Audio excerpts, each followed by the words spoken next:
Now, pro-democracy activists in Sudan say that around 40 civilians were killed on Thursday when RSF paramilitary forces shelled Omdurman, a city which lies across the Nile from the capital Khartoum. More than 50 people are reportedly injured. The Rapid Support Forces are also accused of carrying out a massacre on Wednesday in which at least 150 people died. The UN Children's Fund says 35 children were among the victims of that attack on a village in central Sudan. The RSF have been battling former allies, the Sudanese military for control of Sudan since last April. Well, let's speak to our senior Africa correspondent, Anne Soy, who is in Nairobi for us. Anne, what more can you tell us about all of these developments this past week? Well, it is clear that the fighting is continuing. It's getting more intense, particularly in those two areas in the twin city of Omdurman, as well as in the southern state of Al Jazeera, where the attack happened on Wednesday, and where we heard that at least 35 children were among those who were killed. The death toll was put at over 100, some thought about 200 people. It was still very tense, and therefore they could not get the actual casualty figure. There's also intense fighting going on in the western side of the country in Darfur, where the army still controls one city in the north, El Fasher, and intense fighting has been going on there for over a month. There's been shelling in homes, in hospitals. Nothing is spared. Tens of thousands of people continue to flee. Sudan, at the moment, has one of the world's largest displacement crises.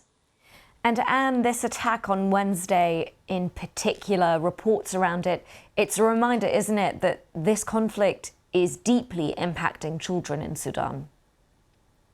It is deeply impacting children, and we have heard from the UN now that at least 5 million children are among people who have been displaced in Sudan. Children have been, abducted, some have been raped. So it has been a devastating year, not just for the women and children, but also all Sudanese. This is essentially a fight between two generals who head the paramilitary unit RSF and the National Army.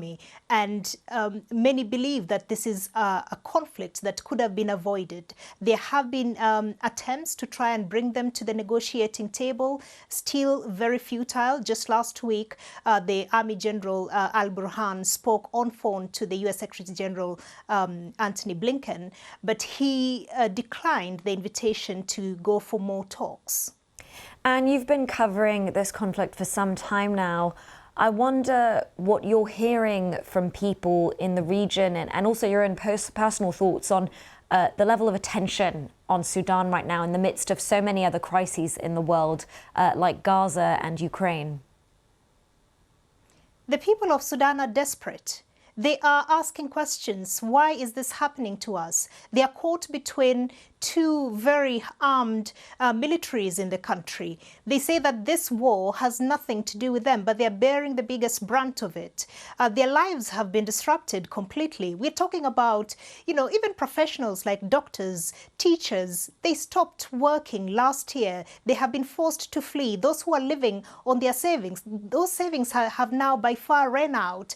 And so it's a very devastating thing for Sudanese. And they also feel like they are forgotten by the world. They do not feel that, it has been given as much as attention as the other conflicts that are going on in Ukraine and Gaza. And those are the questions that they are asking. And they are asking the world not to forget the people of Sudan who are really bearing the brunt of this war.